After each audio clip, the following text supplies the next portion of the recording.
राजधानी पटना में आज भी डीजल ऑटो और बसों का परिचालन हो रहा है। बड़ी बात है कि सरकारी डीजल बसें, जबकि विभाग ने आदेश दिया था कि प्रदूषण कम करने के लिए आज से डीजल ऑटो और बसें नहीं चलेंगी। एक आंकड़ों के मुताबिक राजधानी में 20% ऑटो अब तक सीएनजी में बदले नहीं जा सके हैं। शहरी क्षेत्र में लगभग 35,000 ऑटो का परिचालन हो रहा है।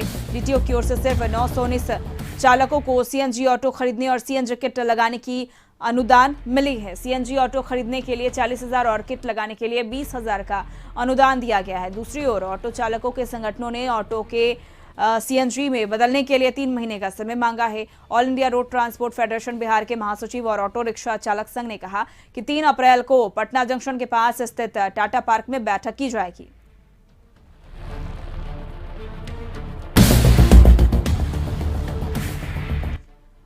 और इसका जायजा लिया वरिष्ठ सहयोगी और चरसिया ने। राजधानी पटना में आज से डीजल गाड़ी के आवागमन पर रोक लग गई है। इस समय हम लोग हैं राजधानी के बीचों बीच आयकर गोलंबर के पास।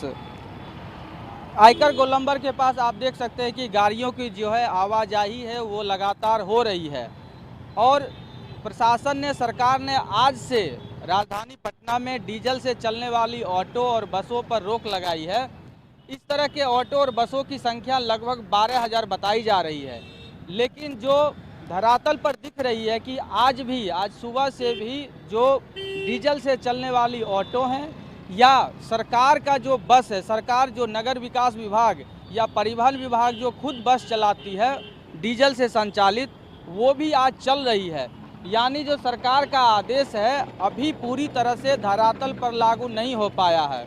हालांकि जो सरकार ने ये आज से जो लागू करने की बात कही है, इसका विरोध भी हो रहा है कई स्तरों पर। जो डीजल से संचालित करने वाले ऑटो ड्राइवर हैं या बस संचालक हैं, उनका कहना है कि अभी सीएनजी की जो व्यवस्था है वो सही तरीके से नहीं है, हर जगह उपलब्धता भी नहीं है और इसके साथ ही सीएनजी को जो ट्रांसफ़र कराना है हर गाड़ी को, वो सही रूप से नहीं हो पा रही है। इसके लिए काफ़ी परेशानी उठानी पड़ रही है।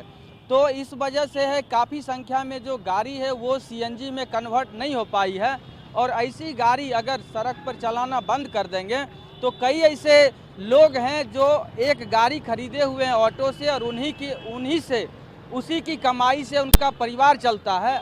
ऐसे में अगर ऑटो का परिचालन पूरी तरह से बंद हो जाएगा तो फिर उनके लिए, उनके परिवार के भरण पोषण के लिए दिक्कतें होगी।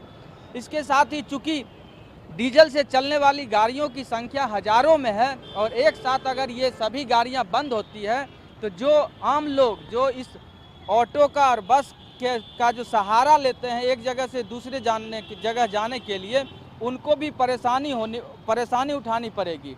लेकिन सरकार का जो निर्णय है, सरकार ये कह रही है कि पहले भी एक्सटेंशन दिया जा चुका है और अब एक्सटेंशन नहीं होगा। यही वजह है कि सरकार के निर्देश के अनुसार आज से पटना की सड़कों पर डीजल से चलने वाली ऑटो और बसों का परिचालन पर रोक रहेगी। हालांकि धरातल पर ऐसा दिख रहा है कि अभी भी ऑटो और बसें जो डीजल से चलने वाली है वो बेधड़क चल रही है। वहीं जो यहाँ जो हमने स्थानीय पुलिस से बात की, जो ट्रैफिक के लोग हैं, उन्होंने कहा है कि ये जो आदेश है, इस आदेश को लागू कराने को लेकर उनके पास किसी तरह का नियम कानून या कोई निर्देश नहीं आया है। यही वजह है कि वो ये जान रहे हैं कि आज से ऑटो और बसों के परिचालन पर, डीजल से संचालित ऑटो और बसों के परिचालन पर रोक है, लेकिन किसी तरह का आदेश या निर्देश उनके पास नहीं है। इसीलिए वे अभी किसी तरह की कार्रवाई नहीं कर रहे हैं। अगर सरकार के द्वारा कार्रवाई के लिए किसी तरह का उनके पास निर्देश आएगा तो वो निर्देश के अनुसार काम करेंगे। एक मिनट। योगी रणधीर के साथ अरुण चौरसिया, कशिश न्यूज, पटना। इसको क्या मानते हैं आप लोग? हम लोग कुछ नहीं मानते, जो करता है सरकार ठीक है करता है। कैसे? गरीब के लिए क्या चीज़ है? अरे लाठी मारता है, रोड पर रहता है, लाठी मारता है, उड़ने चल जाता है, पुलिस आया कि रे हटाओ। गरीब कहाँ खा सकता है, कहाँ जी सकता है, कहाँ रह सकता है, ये बतलाइए। तो रिक्शा चालक आप हैं, तो रिक्शा का तो अब डिमांड बहुत कम हो रहा है। हाँ, नहीं रिक्शा में समझिए कि जो 2-4 परिवार आदमी हैं वो रिक्शे से कभी भी सुखित नहीं पा सकते। न अपने पेट नहीं भरेगा, बाल बच्चे का क्या पढ़ाएगा लिखाएगा, या अपने दे पर बदन पे कपड़ा नहीं होगा। ये तो मजबूरी बस चला रहा है। चल भाई साग सब्जी। क्या नाम आपका? सुलिंदर महतो। होगा इससे ये होगा कि जो लोग डेली का काम कर रहे हैं ऑटो से, डीजल हो या फिर सीएनजी हो, डीजल तो समझिए कि महंगा हो गया है, लेकिन फिर भी वो चला रहे हैं ताकि उससे मेरा पेट भर जाए, 200 कमाए 300 कमाए, क्योंकि उनके पास बेरोजगारी है, डीजल ऑटो के सिवा कुछ है नहीं, उतना पूंजी भी नहीं है कि वो सीएनजी खरीद सकते हैं। दूसरे का डीजल चलाकर वो खुद का पेट भर रहे हैं, उनके परिवार का पेट भर रहा है। अगर वो बंद हो जाती है तो वो भूखे मर भी सकते हैं। सीएनजी में कन्वर्ट नहीं कराते? करा सकते हैं, उसके लिए पैसा चाहिए उसको 70,000 80,000 रुपये। कितना पूंजी है? उतना पूंजी होगा तो बनाएगा, होगा लगाएगा, और जिसके पास नहीं होगा वो भूखा भी मर सकता है। क्या नाम है? मेरा मोहम्मद सादिक।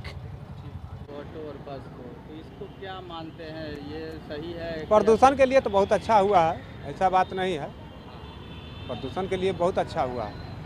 तो अभी भी बहुत सारा डीजल गाड़ी ही है। चलने वाला तो देखिए अभी बोल रहा है कि चलने दीजिए, 5 महीना का समय मांगा है। देखिए अब सरकार क्या कर रही है। क्यों समय मांगना पड़ रहा है? ये 5 महीना सबको पैसा नहीं रहता है, किसी के पास है किसी के पास नहीं है, किसी के लिए। लेकिन अगर लागू हो जाता है सब सीएनजी तो इसका फायदा होगा। हाँ, सीएनजी चलने से बहुत अच्छा है, हम लोग का भी बचत हो रहा है, ऐसा बात नहीं है। सीएनजी चलाने से बचत हो रहा है। कैसे बचत होता है? डीजल और सीएनजी में क्या अंतर होता है? इसका माइलेज अच्छा है, सीएनजी का माइलेज अच्छा है, 68 रुपये लीटर पड़ता है, 80-100 रुपये लीटर वो है पेट्रोल, डीजल है। तो कराने में फायदा है। फायदा है। तो ये लोग क्यों नहीं करा रहा है? और सबके पास मजबूरी है, किसी के पास, और कोई जिसका गाड़ी है सोच रहा है चलना है तो चलने दीजिए, बस बात यही है। क्या नाम है आपका? लक्ष्मण सिंह। फायदा नुकसान? ये थोड़ा अर्ली हो गया, थोड़ा लेट से होना चाहिए था, क्योंकि हम लोग अभी जस्ट कोरोना ख़त्म हुआ है और उसके बाद लोगों के पास पैसे नहीं हैं। तो सरकार को, बिहार सरकार को मौका देना चाहिए कि जो ऑटो ड्राइवर्स हैं वो थोड़ा सा समय से लाइन पे आ जाएं, उनके पास थोड़ा पैसा हो जाए, उसके बाद वो थोड़ा नियम को थोड़ा सा देर से 6 महीने बाद 1 साल के बाद उसको इम्प्लीमेंटेशन में लाएँ। इसमें कई बार एक्सटेंड हुआ है। हाँ, कई बार एक्सटेंशन हुआ है, ऐसी कई योजनाएं सरकार की हैं जो एक्सटेंशन में हुई हैं, लेकिन देखना है कि ये कितना एक्सटेंशन होता है, कौन सी गैर जरूरी चीज़ है और कौन सी ज़रूरी चीज़ है। क्या शुभ नाम हुआ? मौसम कुमार। किस रूप में देखते हैं, कितना सही है गलत है और इसका क्या फायदा होगा? एक्चुअली देखिए, अभी डीजल गाड़ी पे अगर रोक लगी है तो फैसला तो ठीक नहीं है, क्योंकि इसके लिए सीएनजी गैसेज या फिर जो सीएनजी के जो स्टेशंस हैं वो तो प्रॉपर अभी अपने पटना में तो है नहीं कहीं पे। इसको अभी एक गैस स्टेशन पे इतनी लंबी लाइन लग जाती है, तो पहले तो करना चाहिए कि जो सीएनजी से जो चलने वाली गाड़ियां हैं इसकी क्वांटिटी बढ़ानी चाहिए, इसका प्रोडक्शन करना चाहिए और थोड़ा सस्ता होना चाहिए वो सब गाड़ियाँ, कि जिससे चल सके कि हाँ ये मतलब अफोर्डेबल हो हम लोगों के लिए। अब इतनी महंगी महंगी गाड़ियाँ आ रही हैं सीएनजी की, तो फिर डीजल और पेट्रोल से चलने वाली जो हैं तो लोग तो उसी की तरफ जाएगा, क्योंकि सीएनजी गाड़ियाँ तो महंगा पड़ रही है।